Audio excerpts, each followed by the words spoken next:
So, next we are tackling the rack and pinion. Now, when you get the rack, which I think comes from Classic, I'm not 100% sure. It's going to have its own bushings in it. And the bushing is made up of, metal and rubber bushing. As you see, it comes apart this way. You actually have to take the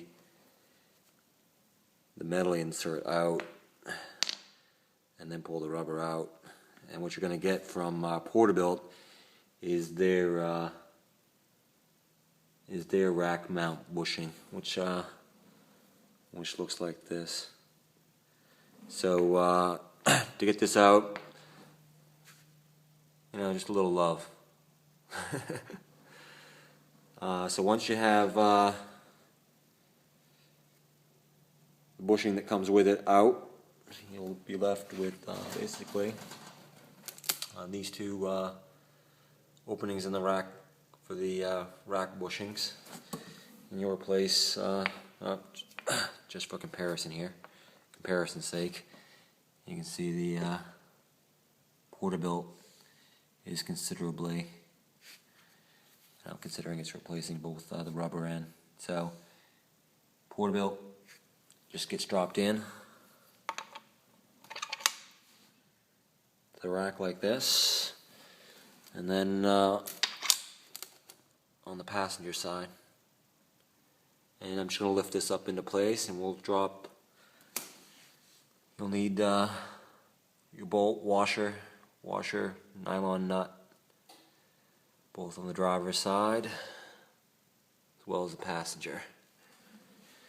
And so I'm just going to use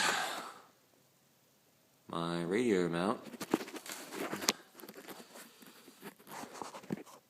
as a handy iPhone holder.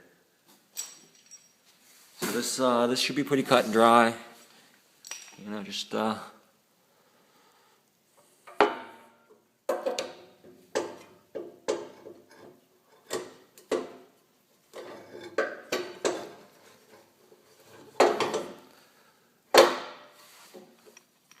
lift the rack up into place.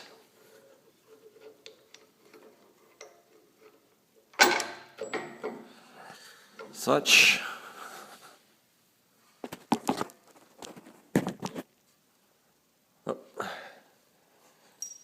Not fantastic camera work, but you get the idea.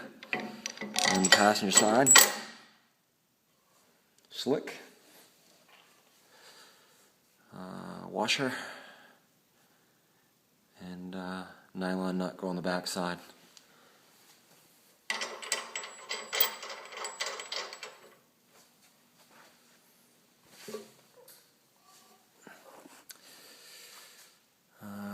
Repeat the process.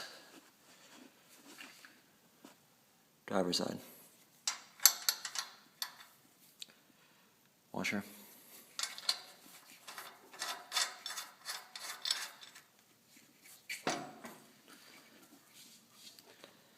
Nylon nut. So you can see the